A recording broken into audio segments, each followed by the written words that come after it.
Accrochez-vous les chercheurs de bonheur. Aujourd'hui, nous allons nous intéresser à ce que nous devons manger pour rester en forme sans les formes et conserver la santé. Bien sûr, comme toujours, une petite mise en garde est importante à mentionner. Il s'agit de la relativité. Tout va dépendre du contexte, il n'existe pas de modèle d'alimentation universel. Si vous habitez en Crète, vous ne mangerez pas de la même manière qu'en Chine ou qu'au pôle Nord. Chaque pays va avoir ses spécialités, ses coutumes, son climat et son propre terroir. Donc comparez ce qui est comparable et ne revenez pas de vacances d'un pays étranger en vous disant « ça y est, j'ai trouvé comment je dois manger ». Par exemple, de retour d'un voyage au Japon, ne vous dites pas « c'est eux qui ont raison, c'est eux qui ont tout compris » parce qu'ils ont une espérance de vie qui est beaucoup plus importante que la nôtre. Il faut savoir que leur espérance de vie est augmentée entre autres parce qu'ils consomment leurs propres produits. Ce qui fait la différence d'une bonne alimentation avant tout, c'est le terroir, c'est-à-dire manger local, manger ce qui pousse sur notre terre, ce que nous cultivons chez nous. Favoriser le terroir, c'est déjà entre autres maîtriser un peu mieux les temps de transport. Les produits sont logiquement plus frais lorsque nous les consommons et ça, vous voyez, c'est super important. Donc si vous habitez près d'un port de pêche, privilégiez le poisson,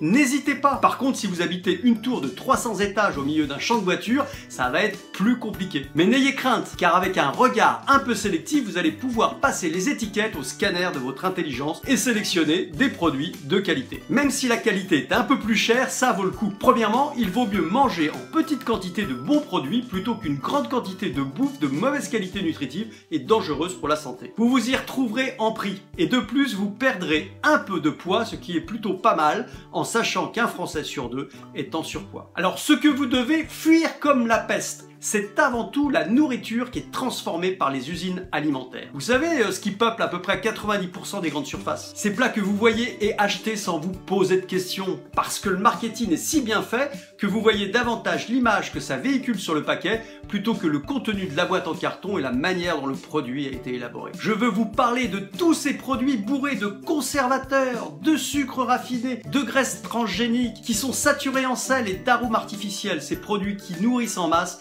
et qui vous tuent à petit feu. Et ce qui est dramatique aujourd'hui, c'est que ces grands magasins qui sont super pratiques, eh bien nous font oublier les petits commerçants de proximité qui se lèvent à 5 h du matin pour essayer de nous donner le meilleur de leur art culinaire. Et au lieu de les récompenser de leur dur labeur, on préfère souvent ne pas réfléchir, s'engouffrer dans la facilité du prêt-à-manger, dans un endroit facile d'accès où toute la mauvaise bouffe y est centralisée. Je suis bien informé car je les reçois dans mon cabinet, ces artisans du goût, et franchement, leur dévouement n'est pas récompensé à leur juste valeur. Qu'il s'agisse du boulanger, pas les cuiseurs de pain blanc, les vrais boulangers qui font leurs pâtes, les maraîchers aux bons légumes un peu biscordus et moins présentables, mais tellement plus authentiques, les bouchers et les poissonniers aux valeurs d'antan, qui choisissent leurs bêtes en fonction de critères de qualité, eh bien la plupart disparaissent et ne sont pas remplacés. Si ça continue dans ce sens, la plupart de nos enfants ne connaîtront que les goûts uniformisés d'une nourriture d'hypermarché. Eh bien c'est bien dommage, car je suis pour le progrès,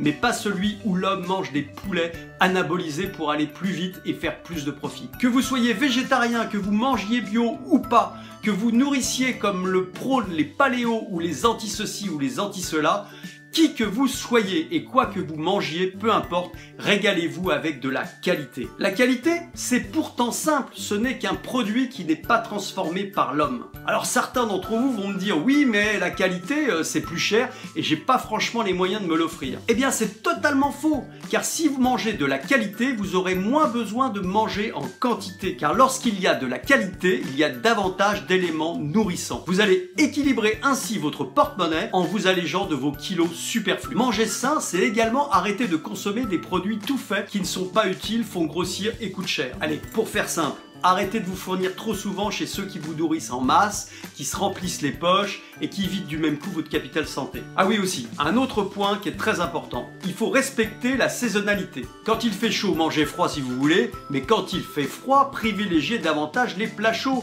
Vous allez favoriser ainsi la digestion. En résumé, qu'est-ce que vous allez devoir faire? Eh bien, vous allez devoir vous nourrir le plus souvent de produits locaux et respecter les saisons. Privilégiez également les petits producteurs et les commerçants qui sélectionnent leurs produits avec bon sens et éthique. Et afin d'équilibrer vos finances et d'augmenter votre capital santé, mangez sain et mangez moins. Vous allez y gagner sur tous les tableaux. Vous pouvez retrouver les 2 premiers épisodes de cette série sur l'alimentation en format vidéo ou en format écrit sur mon blog christophe-lorette.fr. N'oubliez pas de cliquer sur j'aime, de faire profiter de cette vidéo aux gens que vous aimez et bien sûr de vous abonner à ma chaîne YouTube.